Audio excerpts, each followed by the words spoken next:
one of my early spring oyster mushroom spots. Just want to show you what I have here with me. Got a knife, mesh bag, tamale bag, and yeah, we should be good. Show you kind of what we're looking at here. It's cottonwoods and water. That's what I always say. So cottonwoods and water is what we're going for. Let's see if we can find any oysters.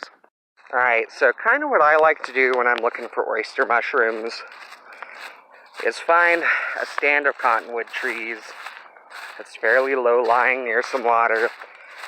And mentally, I just map out its length and think about what is the most efficient way I can make my way through it. So I like to start at one end and kind of just walk through the trees and look around. Some other important tools to use are going to be your sense of smell, in addition to your eyes, because as you're stepping around, you might smell a faintly minty smell on the ground. It's possible that could be catnip out here in northern Colorado, which makes a delightful tea, a good diuretic. And we're also going to be smelling for a slightly anise smell, so like black licorice and mushrooms. That to me indicates we're in the presence of oyster mushrooms. So anytime I get that distinctive odor, I stop in my tracks and I look around, and I don't move until I find the oyster mushroom I'm after. Sometimes they're too high up in the tree and you have to give up, or sometimes they're just in a place you can't see and it's sort of maddening. But if you just look around and take your time, you'll eventually find it. And kind of around the base of trees here, in this leaf litter, this kind of stuff, you might find morels, inky caps. Around the bases of cottonwoods, you can find mica caps.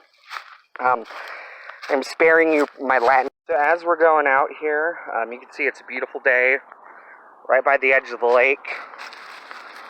If you guys know where this is, if you live in Fort Collins and you're seeing this, please don't be rude and reveal my spot. Feel free to come look, because it's for everybody. But, just be polite and keep it to yourself if you've figured out where we are. So kind of what I'm doing is I'm looking around the base of these cottonwood trees. If you don't know what a cottonwood tree is, Google it. But yeah, so what we're looking for is around the bases of these trees, we might see some oyster mushrooms, particularly damaged trees, or trees that have, kind of been half cut down, or maybe look a little diseased. And a good opportunity while we're doing this, since it is cottonwoods by the water and a lot of them have plenty of leaf litter, be sure to be checking the ground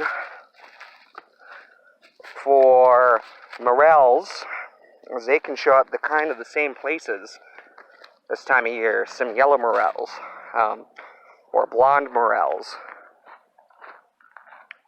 But yeah, okay, I'm going to keep looking, and I will take more video if I find some or find anything else interesting on the way. So you can see, I just wanted to show out here, the ground is pretty moist. It's kind of a little flooded. We've had some good snow, I want to say 6 or 8 inches the other day. And basically, that's making the ground extra moist. Today it's about 70 degrees, it's about 60 degrees yesterday. So it's possible we may start to see some stuff coming up. I've seen some folks posting pictures in the Denver group, the Colorado Mycological Society. So yeah, here's an interesting first find. This is some lamb's ear. You can actually use that as toilet paper.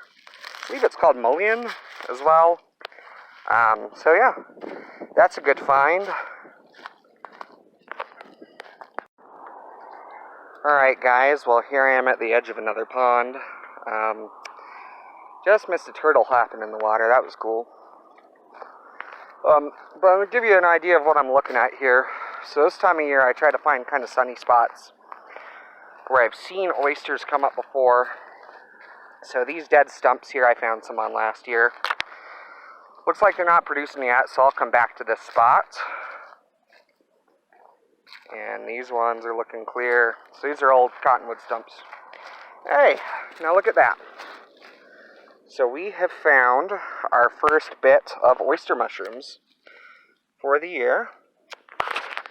You can see that they're a little dried out. So what I'm guessing is in the warm days just before the snow, maybe these guys popped. And now it is warm and sunny again. So they're drying out. So I will pick them and give you a look at the underside. Okay, so I just cut a section out. I try to be as polite as possible when I'm foraging. I'm just kind of taking these as an example today. I'm going to take them home and eat them because this looks like the freshest section. But to give you an idea, this is your oyster mushroom here. You can see it grew directly out of cottonwood. And on that oyster, you can see the gills go all the way from the top all the way to the base. So those gills are on there the whole way down. So that's one defining characteristic. You can see kind of, there's some bugs down there. You can see why people refer to these as bug houses sometimes. But yeah, that's a really nice little oyster. It's a little dry, but not too bad. Very young. So I'm only taking half because I don't really need the other half. I'm just going to add it to my dinner tonight to add a splash of flavor. Giving it a smell, it's got that really fungally anise sort of licorice smell. I'll come back to this spot several times, so if I get a really big, beautiful flush, you guys will see it. But I really hope you enjoyed this. I'm going to see if I can find any catnip or other herbs on my way back out, because this is just a short trip. And yeah, I hope you all enjoyed this virtual foray with me. Okay, little bonus here today. As I'm heading out after that little oyster mushroom score, and I mean little, it's a small one, but I'm happy to have it. First find of the year for me. Right now, we're looking at some cactus. And this is a prickly pear, and I don't see these around inside this part of Fort Collins very much, but I do often out in the Pawnee grasslands, way out east of here. And you can actually see, I believe, a little piece of fruit still frozen on it. But yeah, this stuff, you know, you take the needles off, it's quite edible in a pinch. Not my favorite. I think it's like eating snot, but some people like it. So thought I'd throw that out there. And sure enough, on my way out, I thought I would find some catnip, so I did, and I'm going to take a little bit of it home.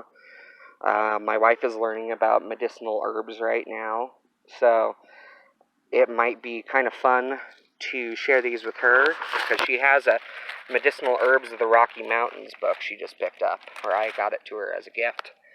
But yeah, this is catnip. You can see it looks very mint-like. I like to take a little bit and crush it between my thumb and forefinger and give that a sniff. It has a very definitive minty smell. Good treat to bring home for your cat, I think, I assume. I don't really know anything about cats. But I do know that this stuff makes a pretty good tea, and I find it very relaxing. So sometimes in the summer, I supplement tea from my garden. I grow chamomile, mint, and lemon balm, and I'll supplement it with a little bit of this catnip.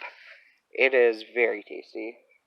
Anyway, hope you enjoyed that, guys. If I find anything else, I'll put it on the end of this, but who knows. Alright, gang, so we made it back to the car here, and I'd like to show you what I've got in my tamale sack today. So, the final haul, you actually saw all of it. It was just a little bit of catnip, and of course, something I've been dying for, dreaming about all winter, is just a morsel of fresh oyster mushrooms. Anyway, thank you for coming with me on this virtual foray, and like I said, I hope we can do a real foray together soon. Miss you all, my mushroom friends. Have a good one.